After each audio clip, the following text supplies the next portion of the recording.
वो एक pulse transformer circuit होता है। वो कौन सा सर्किट होता है? एक पल्स ट्रांसफॉर्मर सर्किट होता है। इस पल्स ट्रांसफॉर्मर सर्किट के अंदर क्या होता है, एक प्राइमरी होती है,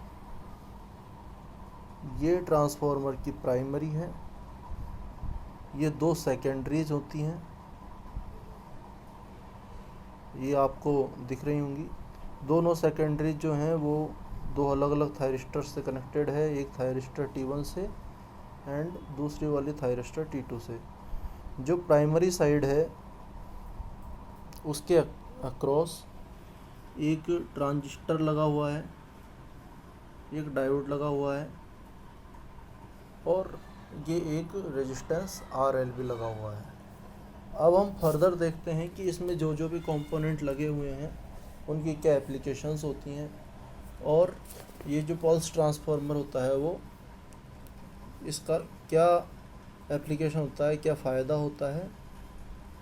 तो देखिए, सबसे पहले मैं आपको बताऊं, ये जो पल्स ट्रांसफार्मर होता है ये इसका जो टर्न्स रेशियो होता है वो इस तरह का होता है कि इसमें जो टर्न्स रेशियो होता है वो या तो 2:2 या तो वो 2:1:1 मीन्स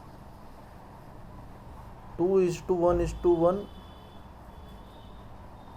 या फिर 1:1:1 इस तरह का होता है। मीन्स जो ये प्राइमरी वाइंडिंग है इसके कंपैरिजन में इनका जो टर्न्स रेशियो होता है वो 1:1 का होता है। मैं आपको इसको एक एग्जांपल से समझाता हूँ। सपोज अगर प्राइमरी वाइंडिंग में नंबर ऑफ टर्न्स 200 हैं तो सेकेंडरी वाइंडिंग में जो टर्न्स होंगे वो दोनों में 100 होंगे। इसी तरह से या तो इस तरह का होता है या फिर इस तरह का भी होता है कि अगर प्राइमरी में 100 टर्न्स हैं तो बाकी जो दोनों हैं उनमें भी 100 टर्न्स होते हैं। तो इस तरह का ये ट्रांसफार्मर होता है, पल्स ट्रांसफार्मर। अब हम ये देखते हैं कि इस पल्स ट्रांसफार्मर के फ़ायदे क्या होते हैं। तो इसके जो एडवांटेजेज होते हैं पल्स ट्रांसफार्मर के वो ये होते हैं कि एक तो ये लो वोल्टेज गेट सर्किट और हाई वोल्टेज एनोड सर्किट के बीच में हमें आइसोलेशन प्रोवाइड कराता है। Low voltage gate circuit and high voltage anode circuit के बीच में हमें आइसोलेशन प्रोवाइड कराता है।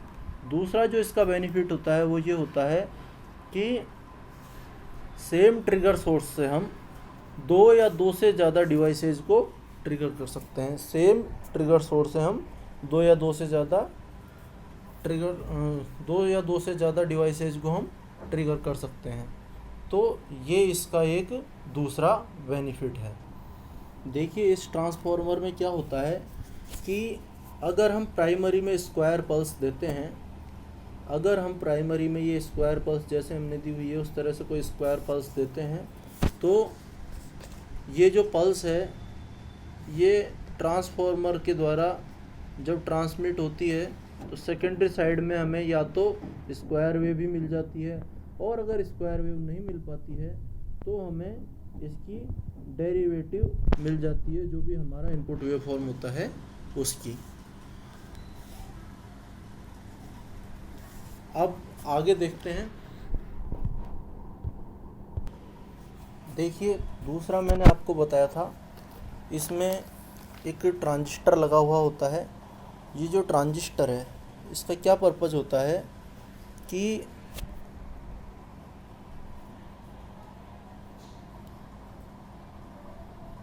ये जो ट्रांजिस्टर है ये सिंपली एक स्विच की तरह वर्क करता है। ये जो ट्रांजिस्टर है ये सिंपली एक स्विच की तरह ही वर्क करता है और ये जब भी हम इसमें टर्न ऑन, ये जब इसमें कोई पल्स हम अप्लाई करते हैं जो कि हाई लेवल पर अगर हम कोई पल्स इसके बेस पर अप्लाई करते हैं तो ये क्या होता है, उस पल्स के द्वारा ये जो ट्रांजिस्टर होता है वो टर्न ऑन हो जाता है और जो हमारा वोल्टेज है, जो बेस वोल्टेज था, जो भी हम इसके बेस को प्रोवाइड करा रहे थे VV वोल्टेज, वो ट्रांसफार्मर की प्राइमरी पर अप्लाई हो जाता है।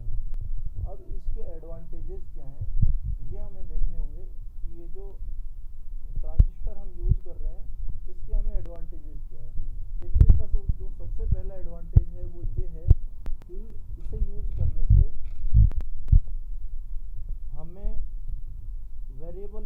इसके पल्स जनरेटर की रिक्वायरमेंट नहीं होती।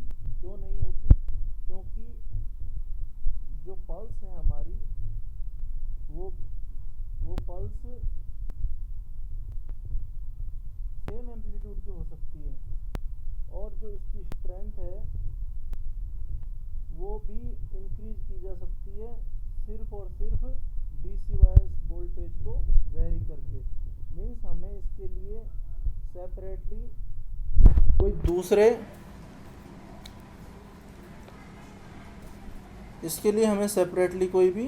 दूसरे वेरिएबल स्ट्रेंथ पल्स जनरेटर की आवश्यकता नहीं होती है। दूसरा जो इसका एडवांटेज हमें होता है वो ये होता है कि पहला एडवांटेज तो ये हुआ कि इसके लिए हमें कोई भी पल्स जनरेटर की रिक्वायरमेंट नहीं होती है। दूसरा है कि जो इसकी पल्स कैरेक्टरिस्टिक होती है उनका इस पर कोई प्रभाव नहीं पड़ता है ऑपरेशन पे, क्योंकि जो पल्स होती है उसका रोल सिर्फ और सिर्फ इसको टर्न ऑन या टर्न ऑफ करने के लिए होता है, इससे ज़्यादा इसका कोई यूज़ नहीं होता है। इसलिए इसकी कैरेक्टरिस्टिक्स का इस पर कोई भी प्रभाव नहीं पड़ता है। तो ये तो हुआ कि इसमें क्या क्या चीज़ें होती है। एक और चीज़ हम डिस्कस कर रहे थे कि इसमें जो भी एक और चीज़ हम इसमें ये हो गया हमारा ट्रांजिस्टर का फंक्शन, ये एक स्विच की तरह वर्क करता है। ये जो हमारा ट्रांजिस्टर होता है वो तो एक स्विच की तरह वर्क करता है। ये जो डायोड है, इस डायोड का पर्पज़ क्या होता है कि जब ये ट्रांजिस्टर के द्वारा पल्स पीरियड के बाद में, मीन्स पल्स पीरियड का मतलब है कि जब हमारा जो ट्रांजिस्टर है वो टर्न ऑफ हो जाता है। पल्स पीरियड का मतलब क्या है कि जब ट्रांजिस्टर ऑफ हो जाता है उस स्थिति में जो एनर्जी स्टोर्ड होती है प्राइमरी में, उस प्राइमरी में स्टोर्ड एनर्जी को पल्स ट्रांसफॉर्मर की जो प्राइमरी होती है उसमें जो स्टोर्ड एनर्जी होती है, तो ये जो डायोड होता है इसका पर्पज़ होता है कि इसका फंक्शन होता है कि ये जो करंट होता है उसको पल्स पीरियड के बाद में फ्लो होने के लिए पाथ प्रोवाइड कराता है। डायोड जो है वो अलाउ करता है flow of current after pulse period. Pulse period के बाद में ये करंट का फ्लो होता है उसको अलाउ करता है। और पल्स पीरियड का मतलब मैंने आपको बताया, पल्स पीरियड से हमारा मतलब है कि जब ट्रांजिस्टर हमारा ऑफ हो जाता है उस स्थिति में जो प्राइमरी में एनर्जी स्टोर्ड होती है उसको, जो ट्रांसफार्मर में जो एनर्जी स्टोर होती है उसको फिर डिसिपेट करता है।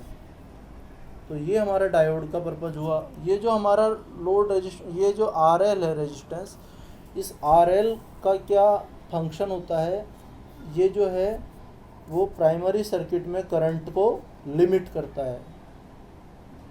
RL जो है वो प्राइमरी सर्किट में करंट को लिमिट करता है। अब हम इसका फर्दर एक इक्विवेलेंट सर्किट देखते हैं। ये जो हमारा पल्स ट्रांसफार्मर है उसका, यहाँ पर आप देखिए इसका हमने इक्विवेलेंट सर्किट ड्रॉ किया है। इस ट्रांसफार्मर से इसका ये इक्विवेलेंट सर्किट हमने ड्रॉ किया है, फिगर बी। इसके अंदर ये वोल्टेज VB है जो हम अप्लाई कर रहे हैं इसमें, ये RL रेजिस्टेंस है, ये L जो है वो L यहाँ पर क्या है, ये मैग्नेटाइजिंग इंडक्टेंस है पल्स ट्रांसफार्मर की। और ये हमने ट्रांसफार्मर का N1:N2 शो कर दिया है। और ये जो RG है, ये RG है गेट और कैथोड के बीच का रेजिस्टेंस है, ये RG से हमने इसको डिनोट किया है। तो ये हमारा एक इक्विवेलेंट सर्किट बन गया। अब हम फर्दर क्या करते हैं, इस RG को, ये जो RG है इसको हम रेफर टू प्राइमरी, अगर हम इसका सर्किट बनाएं, ट्रांसफार्मर वाले चैप्टर में ये ज़्यादा डिटेल में आता है कि secondary resistance refer to primary किस तरह से लिखा जाता है। तो अगर हम इस RG को रेफर टू प्राइमरी शो करें तो देखिए वो कैसे करेंगे। ये सारे के सारे कंपोनेंट एज इट इज़ रहेंगे। ये वी आर एल ये सब एज इट इज़ रहेंगे। और ये जो रेजिस्टेंस आर जी था उसका जो इसमें रेफर्ड रेजिस्टेंस आएगा वो होएगा R1 is equal to N1/N2² RG।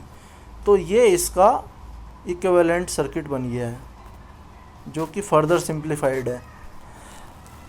अब हम इसमें क्या करते हैं, इसमें ये जो पॉइंट्स दिख रहे हैं आपको A एंड B, इन दोनों पॉइंट्स के बीच में हम इन दोनों पॉइंट्स A और B के बीच में हम थेवेनिन थ्योरम अप्लाई कर देते हैं। जैसे ही हम थेवेनिन थ्योरम अप्लाई करेंगे तो इसका जो नेक्स्ट सर्किट हमने शो किया हुआ है, ये जो सर्किट D है, ये थेवेनिन इक्विवेलेंट सर्किट इसका बनेगा। अब वो कैसे बनेगा, इसमें V0 जो है वो तो क्या है, इसका इक्विवेलेंट, इसका जो वोल्टेज है ओपन सर्किट वोल्टेज वो है V0। और यहाँ पर आप देखिए जैसे ही A एंड B के अक्रॉस हमने थेवेनिन्स लगाया तो इन सबको हटा करके हम इक्विवेलेंट रेजिस्टेंस का सबसे पहले निकालेंगे RO। तो RO की जो वैल्यू आएगी वो हो जाएगी R1 RL upon R1 plus RL, क्योंकि ये RL एंड ये R1 जो है ये दोनों एक दूसरे से समानांतर हैं, ये एक दूसरे से पैरेलल हैं। उसी तरह से जब हम open circuit voltage V0 calculate करेंगे तो उसकी वैल्यू होगी VB into R1 upon R1 plus RL।